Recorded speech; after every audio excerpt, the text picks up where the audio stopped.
When Ethan wiped the grease off his hands that Friday evening, the last thing he expected was a stranger in designer heels walking into his garage and asking, "Will you be my date for the weekend?" He laughed, thinking it was a prank. But by Sunday night, he would be standing on a balcony overlooking the ocean, in a suit that wasn't his, holding the hand of a woman he barely knew, and realizing she wasn't just any woman. She was the CEO of one of the biggest companies in the city, and she had chosen him.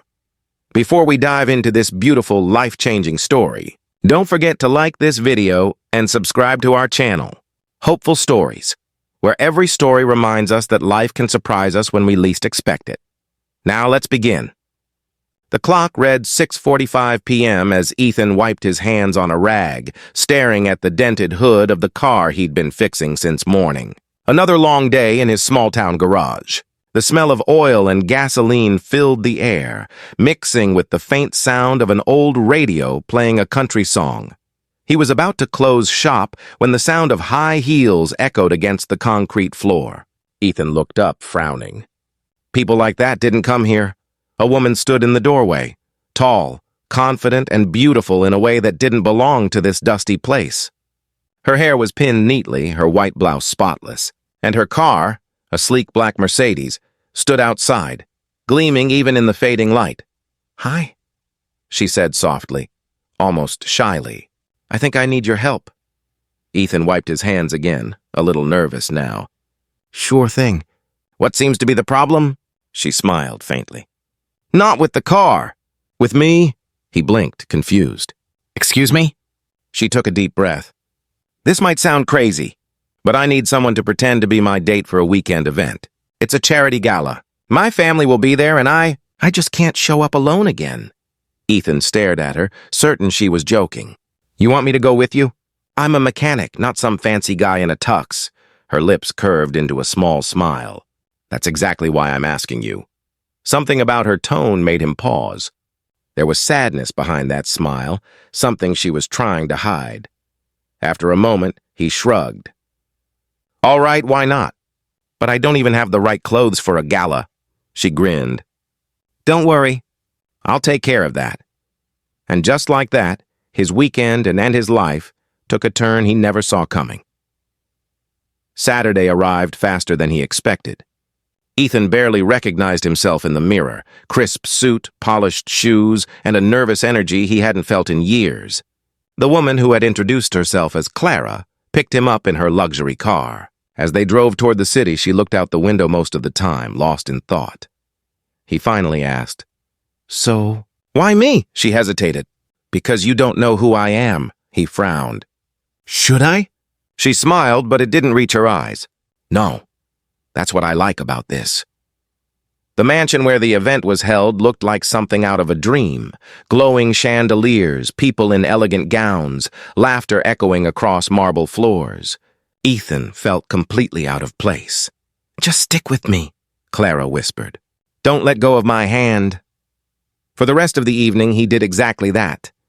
He played the role perfectly, smiling, laughing, even dancing a little. He noticed how her parents' eyes softened when they saw her happy. But behind her smile, he sensed pain, like she was carrying a weight no one else could see. Later that night, when they escaped to the quiet balcony overlooking the garden, Ethan asked gently, "Clara, why do I feel like this isn't about a date?" She looked up at the stars, her voice trembling. "Because it's not. It's about finally being seen for something more than my last name." Ethan didn't understand, not yet, but he felt something shift in his chest. The next morning, sunlight spilled through the hotel curtains. Ethan rubbed his eyes, still replaying the previous night in his head. The laughter, the music, the way Clara had smiled when he told a joke. It felt unreal. As they headed downstairs for breakfast, a man in a tailored suit approached Clara. "Ms. Sinclair," he said respectfully. "The board meeting has been rescheduled for Monday." Ethan froze. "Ms. Sinclair?" He turned to her slowly. "Wait! Your last name is Sinclair? As in Sinclair Motors?" Clara sighed, eyes full of apology. "Yes, that's me. It hit him like a wave. Sinclair Motors. the billion-dollar auto company. The name printed on half the parts he used in his garage. Ethan stepped back, suddenly aware of the gulf between them. "So you're my boss's boss's boss," Clara reached out. "I didn't tell you because I didn't want that to change anything. For once, I wanted someone to see me as Clara, not as a CEO, not as a brand, not as a headline." He looked at her, torn between admiration and disbelief. "You could have chosen anyone." "Why me?" she smiled faintly. "Because you looked at me the way no one else does, without expecting anything in return."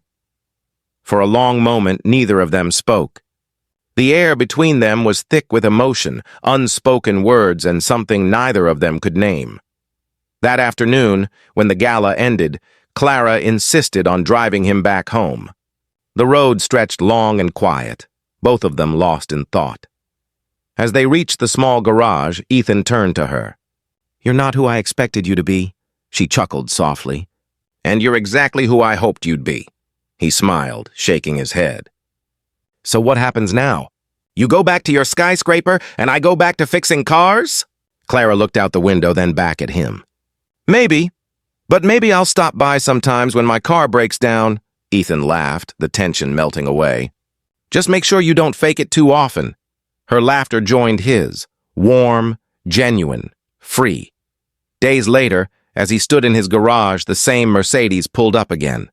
Clara stepped out, holding 2 cups of coffee. "Morning," she said, handing him one.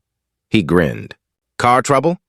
"No," she said softly, meeting his eyes. "Just missed my favorite mechanic."